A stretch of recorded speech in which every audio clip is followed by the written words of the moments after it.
Kumusta po ang buhay natin? Sino pwede magsabi, Pastor, mas mabuti buhay ko kaysa kahapon? Amen. Our God is a good God. His plans are good. In fact, the best. Yung plano ng Panginoon sa buhay natin. And as we continue to allow Him to work in our life, we will be seeing things we have not seen before. At kaya ngayong umaga ay patuloy po nating gustong bigyan ng daan ang kanyang mga salita. Pag-aralan ang plano ng Diyos sa buhay ng bawat isa sa atin. Ang aking pong pagkukuhanan ng message ngayon ay mula sa 2 Kings, chapter 6. From verse 8 up to verse 23. 2 Kings, chapter 6, from verse 8 to verse 23. Sundan po niyo habang aking binabasa. Minsan binalak ni Haring Aram ng Syria na digmain ang Israel. Tinipon niya ang kanyang mga tauhan at inilahad ang kanyang balak. Itinuro niya kung saan-saan sila sasalakay. Ngunit ipinabatid ito ni Eliseo kay Haring Joram. Sinabi niya, pabantayan ninyong mabuti ang gayot ganitong lugar pagkat sasalakay roon ang mga taga-Syria. At pinabantayan nga ni Haring Joram ang mga lugar na sinabi ni Eliseo. At maraming beses na sinasabi sa kanya ni Eliseo tungkol sa balak na pagsalakay ng mga taga-Syria. At lahat ng lugar na sabihin sa kanya'y pinadadalhan ng mga kawal. Dahil dito, labis na nagulong isip ng hari ng Syria, kaya tinipon niya ang kanyang mga tauhan at tinanong, magsabi kayo ng totoo. Sino sa inyo ang nakikipagsabuatan sa hari ng Israel? Isa sa mga naroon ang sumagot, wala po, mahal na hari.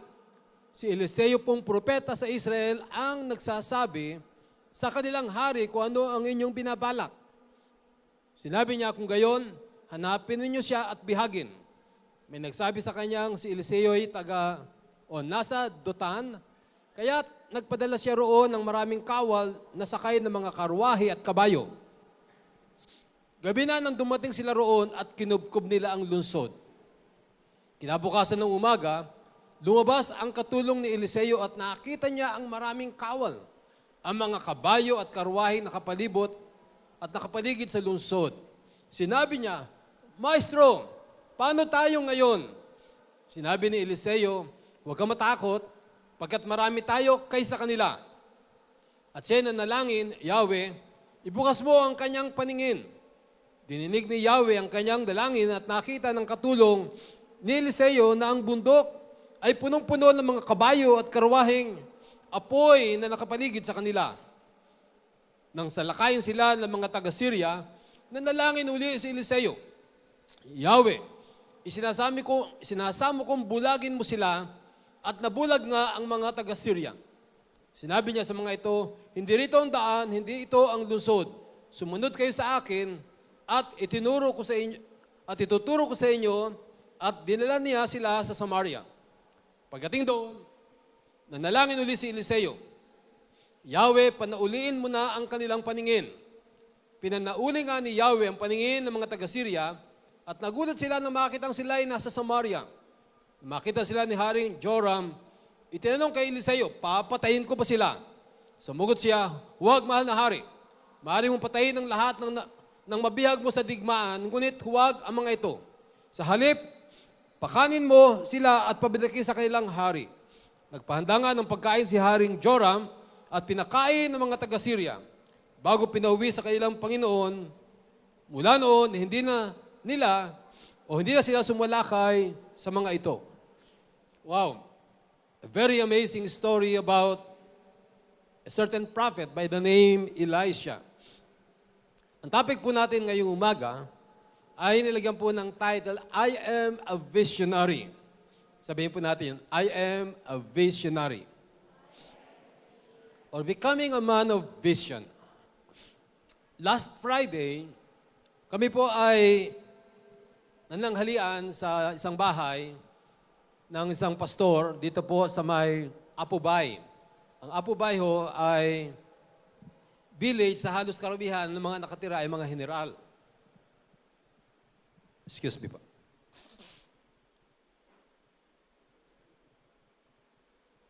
Ang sarap po ng inihandang pagkain sa amin. Paborito ko,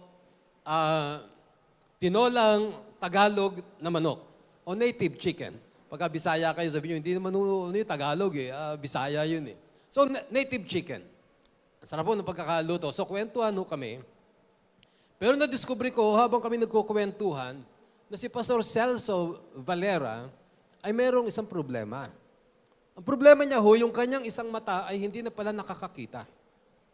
In fact, meron po kaming imbitasyon sa kanya. Sabi ko, sama kayo, Pastor, merong meeting ng mga pastors at yung kanilang asawa na dadating si Peter Kairos para mag-minister sa mga couples. Sabi ko, August 13. Naku, Pastor, hindi ako pwede.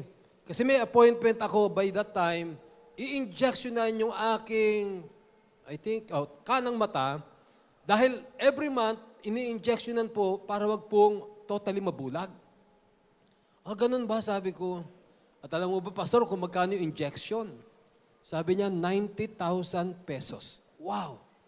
At sabi niya sa akin, alam mo, Pastor, every month, kinakailangan akong injectionan. Nagulat to ako dahil about 2 months ago din, meron din kami dinalaw ng isang pastor na meron ding problema na hindi ko napapansin nung araw. Sabi niya sa akin, si Pastor Ramon de la Cruz, taga Bagong Bayan, Pastor, ako ho ay pupunta ng doktor dahil kinakailangan ko po pakonsulta ang aking mata. Bakit? Ano problema mo? Sabi niya, Pastor, yung aking kaliwang mata, hindi na nakakakita. Itong kanan na lang nakakakita, pero ngayon lumalabo, natatakot ako na baka pati yung aking isang mata ay totally hindi na rin makakita. Ganun ba? At kung naalala nyo, si Mami Basas, yun din ang kanyang halos naging problema. Tapos sabi ni Pastor Valera sa akin nung Friday, alam mo, Pastor, sa totoo lang, kailangan na lahat ng tao every year ay nagpapa-check up ng mata. Kasi pagka ikaw ay nabulag, ay napakahirap. Pakipikit nga ho ang inyong mata sandali. Pikit ho, 2 mata, pakipikit. Pwede bang huwag niyo idilat yan hanggang matapos ako sa sermon? Siguro. Pastor, ang hirap ng request mo. Actually, mahirap po talaga ang maging bulag. Tulad nung kinukwento ko sa inyo na si Pastor Celso. Pero alam po ba niyo mga kapatid, na 2 ho ang mata natin. Of course, kaliwat kanan, ano? No, not that. Meron tayong 2 sets of eyes. One set, itong 2 mata natin, na physically nakakakita. At meron din ho tayo, kung kayo po ay Christian, actually kahit hindi ho kayo Kristiyano, meron pa rin kayong isang mata na tinatawag nating spiritual eyes. Kung mahirap na maging bulag physically, lalo hong kawawa ang isang taong bulag spiritually. So ngayon, ay pag-uusapan ho natin ang patungkol sa paningin na may kinalaman sa spiritual. At magandang mga lessons ang matututunan po natin kay Elisha. Ang topic nga ho natin, I am a visionary. Let me give you my definition of a visionary. A visionary is someone who gets connected with God and has a message to tell for the good of the hearers and may affect nations and generations. Ulitin ko ito, wala ho ito sa aking ano. A visionary is someone who gets connected with God and has a message to tell for the good of the hearers and may affect nations and generations. Now, if you want to be a man of vision, or suppose sa pwedeng subtitle po natin ngayon, Becoming a Man of Vision, there are 3 important things I want to share with you. Number 1, be nourished with the living Word of God. Number 2, be around people who are visionaries or dreamers. And number 3, be vigorous to fight for your destiny or your dreams. Let me amplify these 3 items. Yung king of Syria, yung kaaway ho ng Israel, ay nagalit one time sa aking pong binasa sa inyo, na meron siyang hinala, na merong espiya sa kanyang mga tauhan. Kaya kinausap niya, sino pa sa inyo ang taksil? Sino sa inyo ang espiya? Bakit? Kasi every time na meron silang labanan, every time na magpapalusob siya, every time na sila'y sasalakay sa kampo ng Israel, bakit lagi at lagi na tila nakahanda ang Israel at sila'y natatalo? So the obvious reason is somebody among the ranks, advisor niya marahil, o tauhan niya marahil, ang nagbebenta ng impormasyon, binibigay doon sa hari ng Israel. Meron pong sumagot na isang sundalo na tauhan ng hari ng Syria, sinabi niya, wala pong taksil sa atin. Hindi ko alam bakit niya nalaman. Siguro siya ay head ng CIA, kaya alam niya. Pero higit doon, alam niya rin ang reason. Sabi niya, alam po ninyo, meron pong isang tao, isang lalaki sa Israel, ang pangalan niya ay Elisha. Alam ho ba ninyo na itong taong ito, lahat ng inyong instruction ay kanyang naririnig at nalalaman, siya nagsasabi doon sa hari kung ano ang inyong mga pinaplano. In fact, ang sabi po ng verse 12 ay ito, isa sa mga naroon ang sumagot, wala po mahal na hari. Si Eliseo, na propeta ng Israel, ang nagsasabi sa kanilang hari kung ano ang inyong binabalak. Sa New King James Version, mas maganda ho ang pagkakasaad. It says, Elisha the prophet tells the king of Israel the words that you speak in your bedroom. Actually, sa Message Version, na sinabi po doon, even the whisper that you say in your bedroom, naririnig ni Elisha at siya ang nagsasabi sa mahal na hari kung ano ang inyong mga plano. Kaya nga, makikita ho natin dito na si Elisha na isang visionary o somebody who can hear from God, somebody who is close to the Lord, was able to give something vital information na nakatulong sa hari ng Israel, and mind you, nakatulong sa kanilang buong bansa. Elisha, if you study his life, he showed intimacy with God. He always will say or declare things coming from the heart of God. Kaya nga makikita nyo rin maging noong yung hari ng Syria ay nagpadala, ganun ba? Nasaan yung propeta na yan? Somebody said, nasa Dotan po. Okay, magpadala kayo ng mga chariots and mga horses at siguraduhin ninyong marami. I want him dead. I want that Elisha. So itong hari, nagpadala ng maraming mga sundalo. Yung tauhan, kinabukasan, nung gabi, nung makita nung tauhan ni Elisha, pagdungaw niya ng bintana, naggulat siya.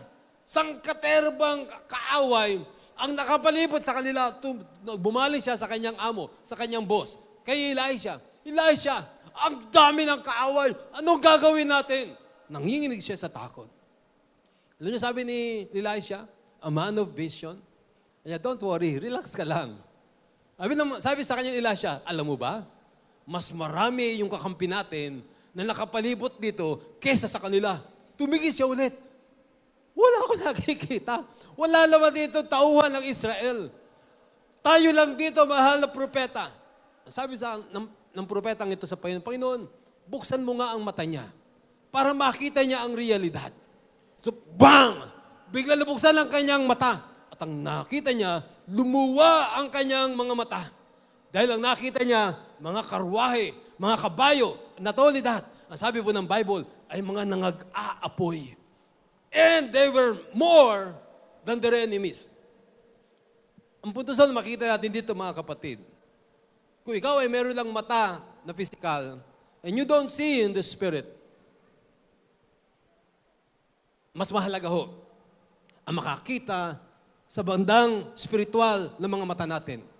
Like what happened here, sabi ni Elisha sa Panginoon, Lord, buksan mo nga ang kanyang spiritual eyes. At nang mabuksan ang kanyang mga mata, na-realize niya ang pangako ng Diyos sa kanyang mga salita ay laging totoo. The Lord said, I will never leave you. I will never forsake you.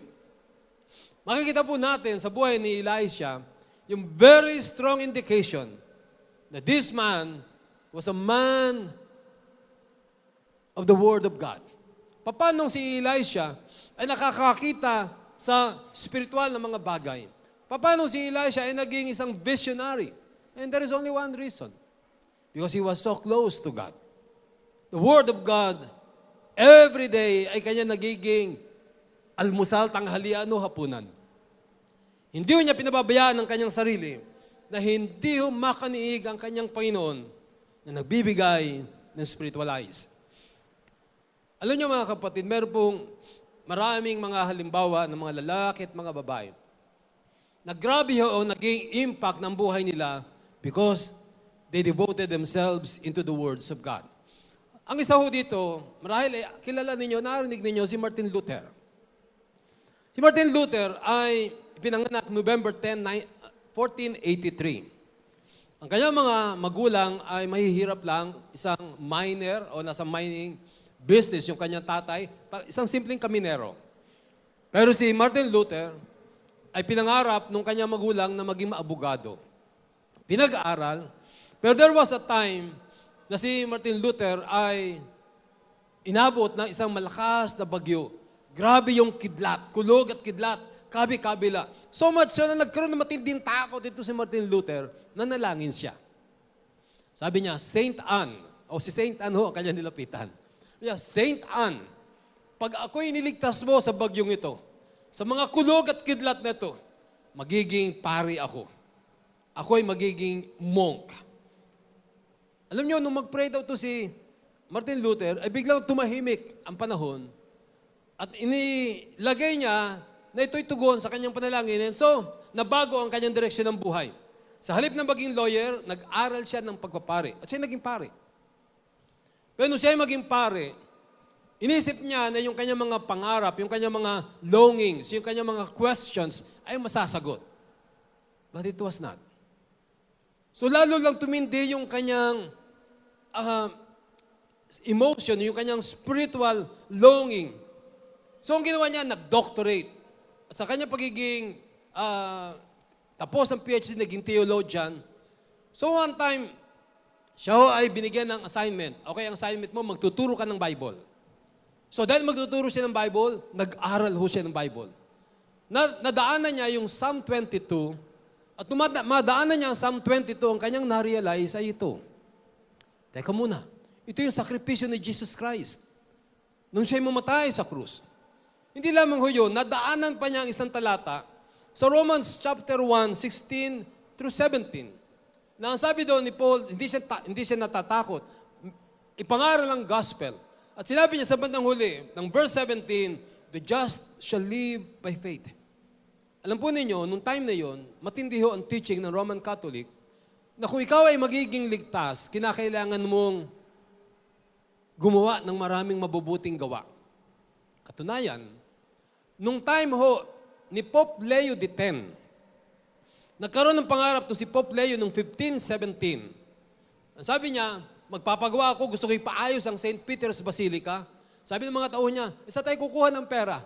Madali lang yan, magbenta tayo ng indulgences. Alam ba niyo yung indulgences na tinatawag?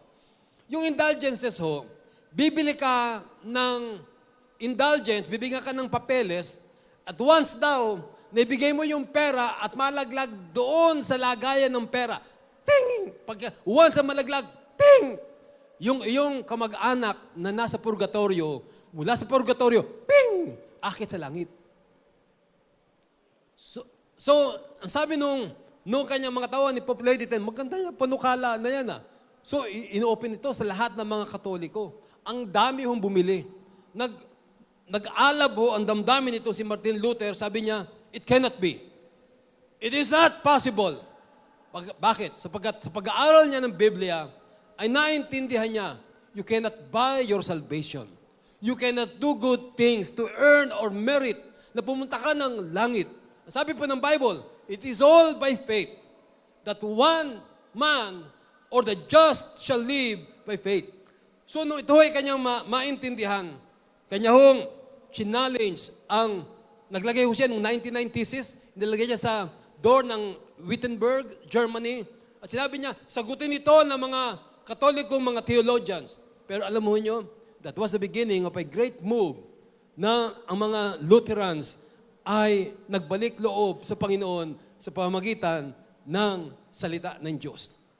In fact, yung ginawa ni Martin Luther, nung siya mag-aral ng Biblia, maintindihan niya ang mga hamon ng Panginoon. Nabago ang Germany. Ang landscape ay nabago sa spiritual na pananaw. Hindi lamang ko Germany, buong Europe, buong Amerika, marami ho ay naapektuhan. Why? Because there was a man, a visionary, by the name of Martin Luther, na nung mag-devote siya ng time niya sa salita ng Panginoon, nagkaroon ng malaking impact sa mga tagapakinig, maging sa kanilang bansa, at maging henerasyon. Amen? So, how to be a visionary? Number one, ito na binanggit sa inyo kanina, be a man or be nourished with the living Word of God every day. Pakita lang nga sa katabi mo, nag-devotion ka na ba? Ano yung devotion? Nangunguya ba yan? Opo, nangunguya ho yan. Yan po yung salita ng Diyos na kinakailangan nating pinag-aaralan every day. Pag naging habit ho natin, naging bahagi ho ng buhay natin paggising sa umaga, magpasalamat sa Panginoon na binigyan pa tayo ng buhay. At maging bahagi ng buhay natin na every day, we study the Word of God. And like this, na nangangaral ng salita ng Diyos, pag naging habit natin, ilalabas natin yung ating ballpen, yung ating notebook, and then you will listen intently. I am sure you will be a man of vision or a woman of great vision. Palakpakan po natin ang Panginoon. Amen.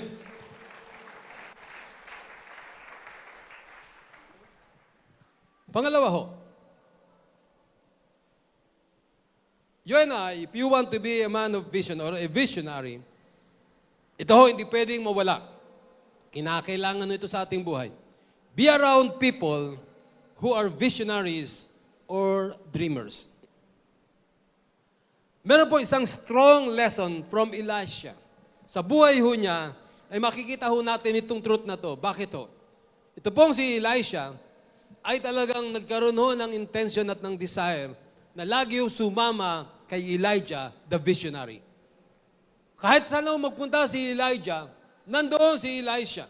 Katunayan, tingnan po ninyo yung sabi ng 2 Kings, chapter 2, from verse 4 and following.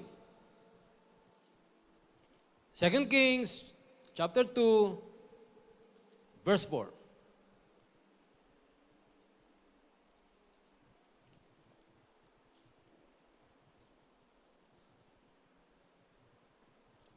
Ito po ang sabi ng talata. Sinabi ni Eliseo, ipinakikiusap kong maiwan ka na rito, pagkat pinatutuloy ako ni Yahweh sa Jericho. Ngunit sinabi niya, naririnig ako ni Yahweh, hanggang buhay ka, hindi ako hihiwalay sa iyo. At nagpatuloy silang dalawa sa Jericho. When you continue reading that, yung passage ho nagsasabi sa atin, na many times, binanggit po ni Elijah kay Elisha, huwag siya sumama, maiwan mo na siya. Pero lagi yung binabanggit ni Elisha sa kanya, as long as I live, the Lord hears this, I will not leave you. Ang puntos po ni Elisha ay simple lang, gusto ko lagi kang kasama. Gusto ko makakiskis sa iyo ng iyong anointing. Kaya nga, hindi ko siya humiwalay. And sa verse 9, meron po naging tanong si Elisha, o si Elijah kay Elisha. Nararamdaman ni Elijah na kukunin na siya ng Lord. So sabi niya sa taong ito na ayaw humiwalay sa kanya, aalis na ako kukunin na ako ng Panginoon Pag umalis ako, Elisha, tanungin ko lang, anong gusto mo? Ano ang gusto mong ibigay ko sa iyo? Sabi sa kanya ni Elisha, I want the double portion of your anointing. Wala ako ibang gusto, hindi ko kailangan ng pera, hindi ko kailangan ang material na bagay, hindi ko kailangan ng edukasyon. Sabi ni Elisha, ang kailangan ko, ang gusto ko, I long for this. You are a man of vision. You hear things from God. You'd been a great help to this nation. Ang sabi ni Elisha, I want that. At hindi lang yun. Ang sabi pa ni Elisha, and I want to surpass what you'd been hearing. I want the double portion. Parang paghalimbawa, sabihin ko sa inyo ngayon, okay, ako ay kukunin na ni Lord. Ano ba ang gusto niyo bigay ko sa inyo? Ang sabi ni Elisha ay ganito, Pastor Jerry, ang gusto ko, kung ikaw ay nangaral sa 1,000, gusto ko mangaral ako sa 2,000 tao. Kung ikaw ay naglingkod sa Diyos ng 20 years, dahil kung maglingkod ng 40 years, lahat ng iyong ginawa, gusto ko doble.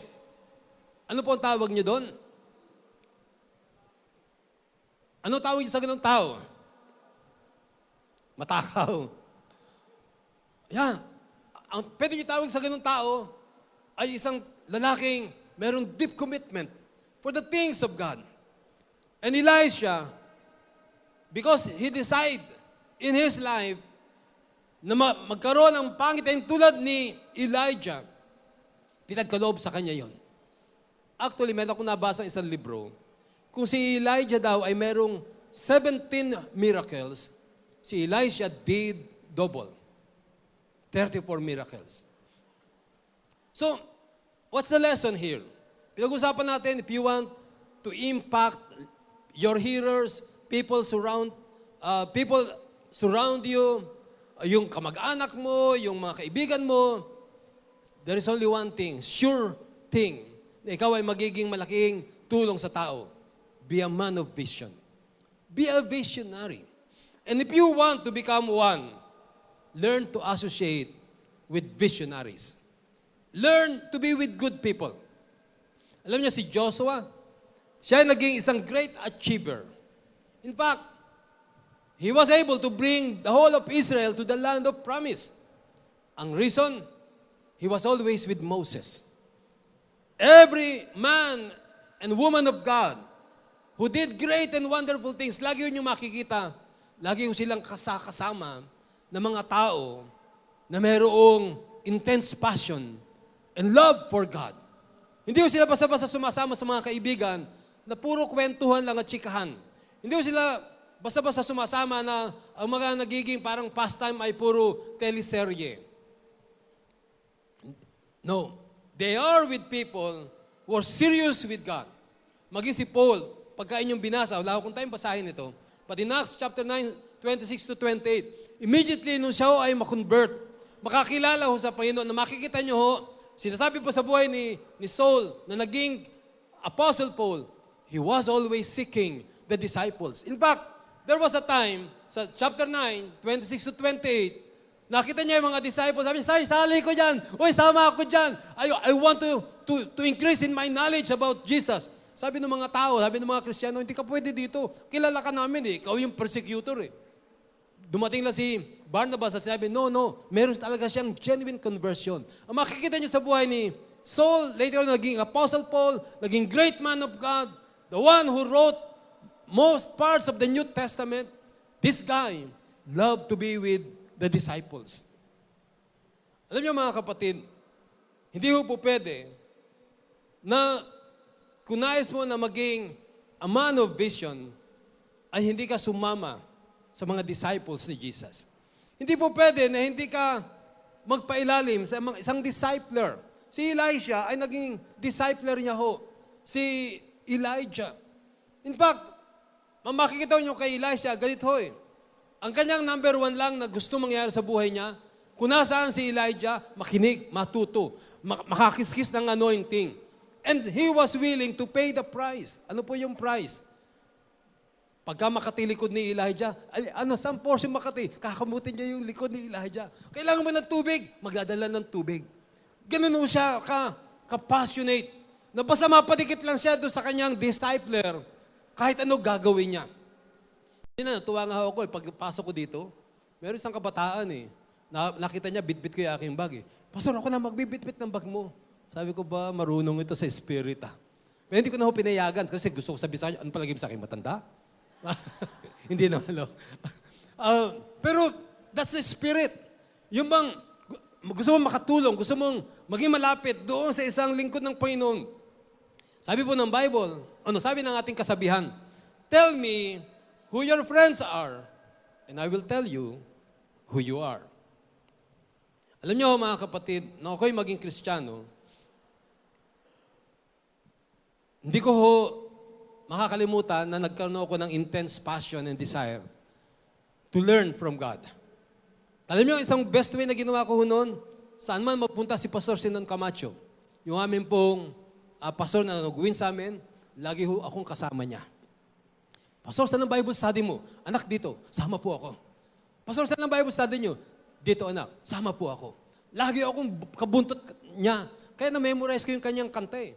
Basta every time na meron kaming Bible study noon, meron siyang kanta na kakantahin. Alam na alam ko yun.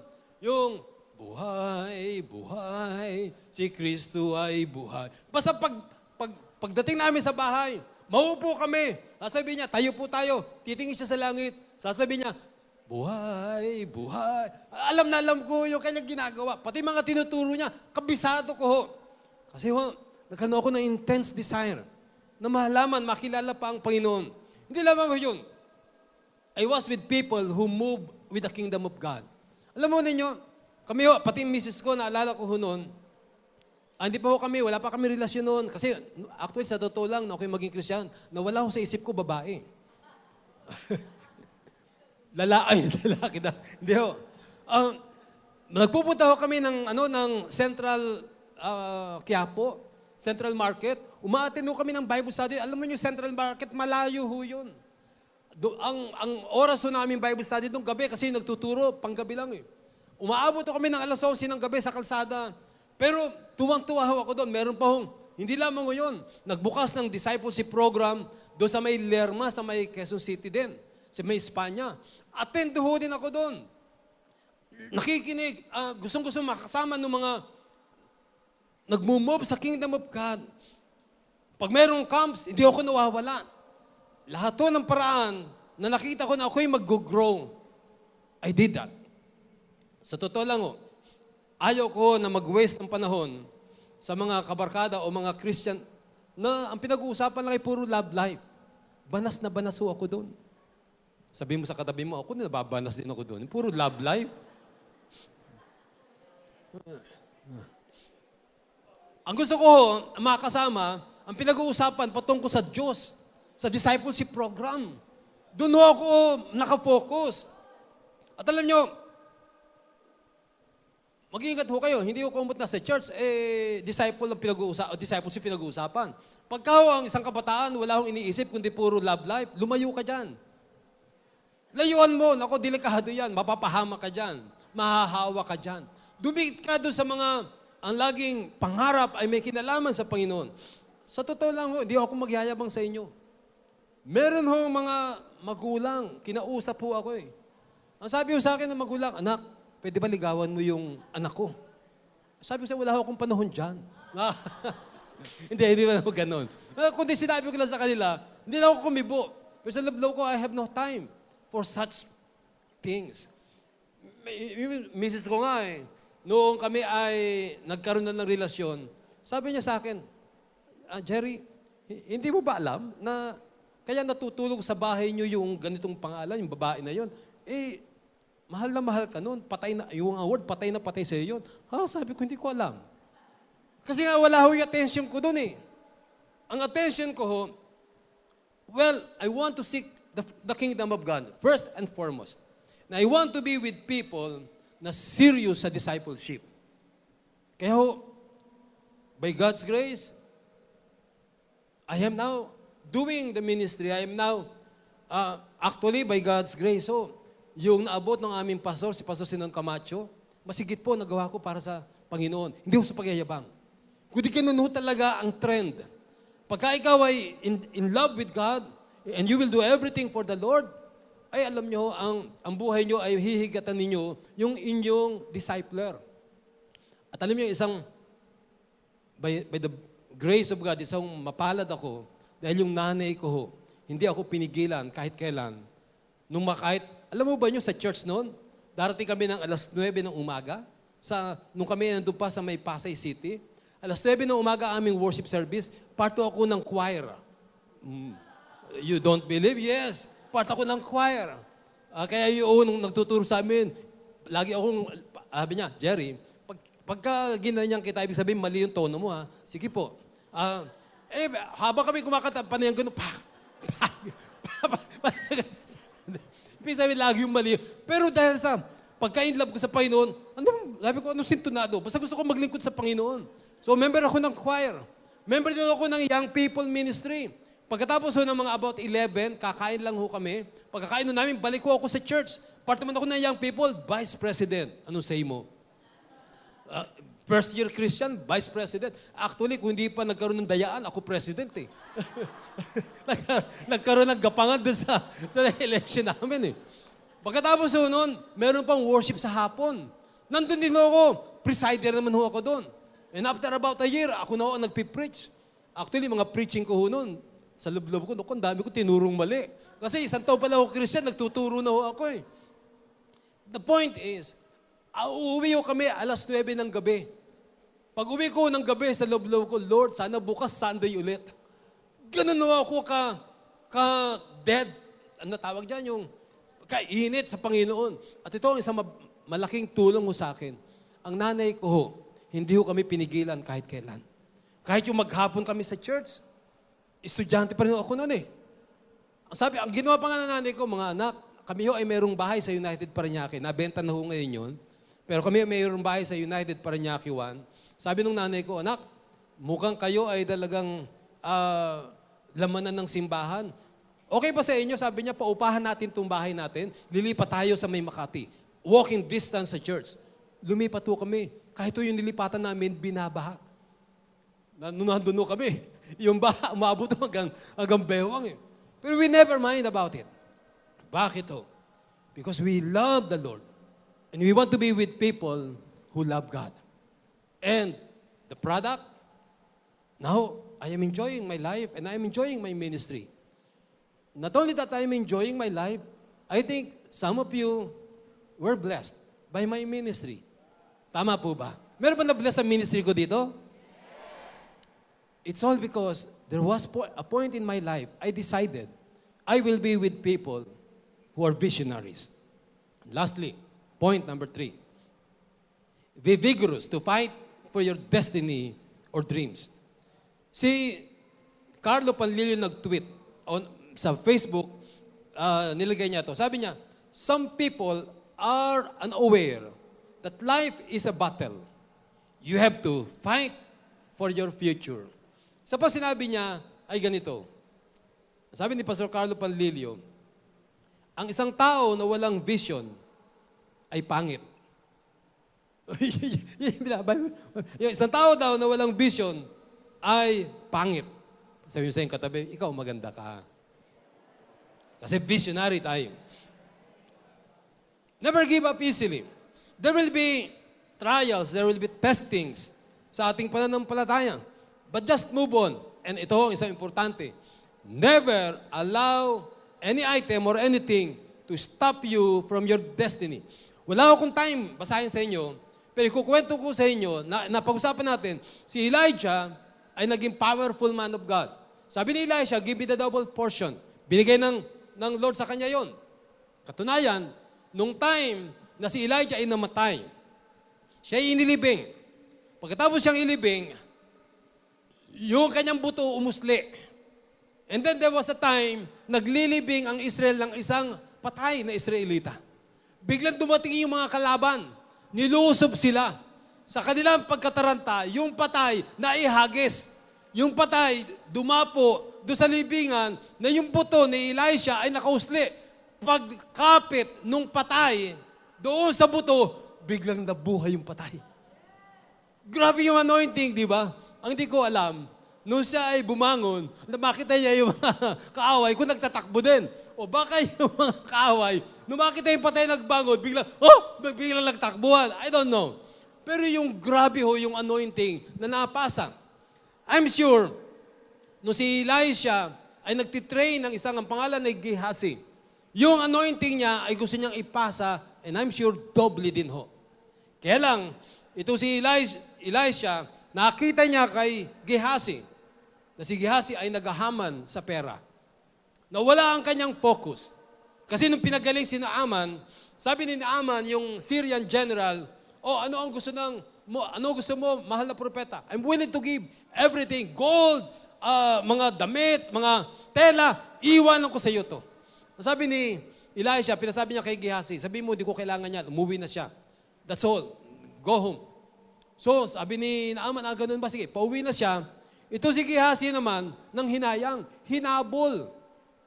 At sinabi niya kay Naaman, nagbago isip ng boss ko. Bigyan na lang daw niyo siya ng ganito. Ganun ba? Sige, iniwan. Pagbalik ni Gehazi, ang sabi ni Elisha, saan ka nang galing, Gehazi? Wala akong pinuntahan. Wala kang pinuntahan. Hindi ba alam na ang spirit ko ay nasa iyo? At iyong ginawa mo, mula ngayon, yung ketong na gumaling ay mapapasa iyo. And from then on, wala na kayong maririnig patungkol kay Gehazi.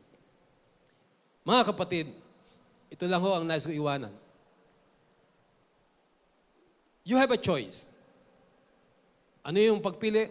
Either you will be a Gehazi or you will be an Elisha. What do you want to become?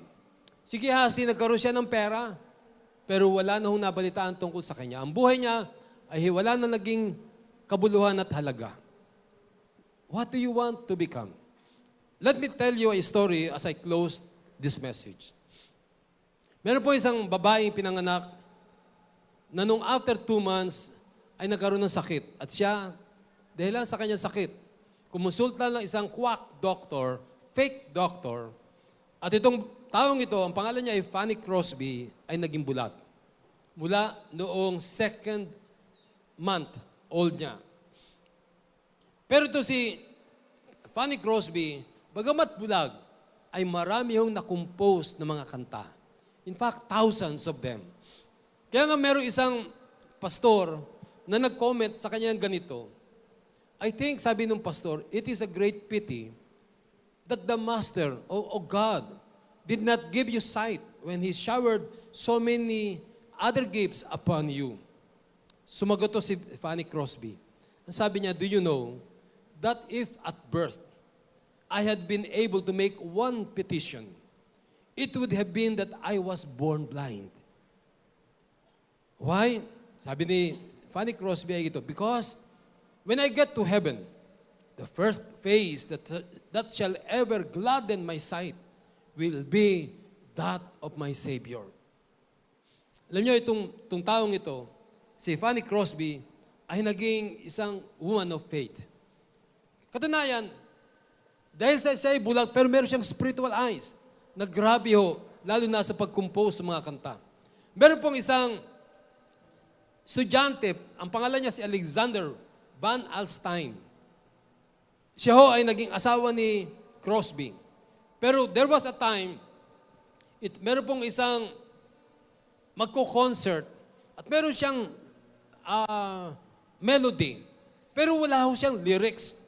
So pumunta siya kay Fanny Crosby at sinabi niya kay Fanny Crosby, Fanny, I need your help. Meron akong concert. Meron akong melody pero walang lyrics. Pwede mo bang lagay itong lyrics in 20 minutes? Kinakailangan niya makapunta ng tren para sumakay papunta doon sa concert site. Alam niyo, naupo si Fanny, sige, let me hear the melody. So, pinatugtog sa piano at about 2 or 3 minutes, sinabi sa kanya ni Fanny Crosby, your music is all about Jesus. And the title is, Safe in the Arms of Jesus. Alam niyo, itong babaeng ito, she was able to do many great and powerful things. In fact, at the age of 23, si Fanny Crosby ay nagpunta ng Congress at naging kaibigan ng mga presidente ng Amerika at naging kaibigan ng maraming mga congressman at mga senador. Bagamat siya ay isang babaeng walang paningin. Pero siya ay isang babae na merong spiritual vision. Fanny Crosby composed many songs. one of those songs, kailangan yun na yung hymn. Ewan ko kung na pwede natin kantahin. Meron pang isang song. Ang sabi ng song, it's all about Jesus, it's all about salvation. Let us hear Blessed Assurance, composed by a blind person, but with vision in the Spirit.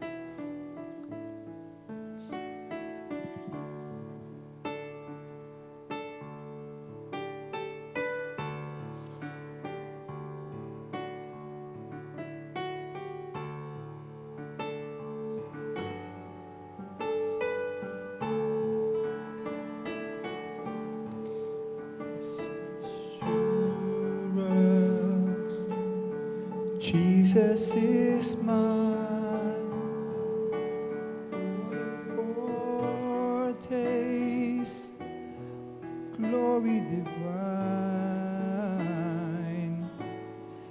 heir of salvation, purchase of God, Born of His Spirit, washed in His blood. This is my story. This is my song, praising my Savior all the day long. this is my story. This is my song, Praising my Savior all the day long. Shall we all stand and let us join this song? this is my story. This is my song, praising my Savior all the day long. This is my story. This is my song, praising my Savior all the day long.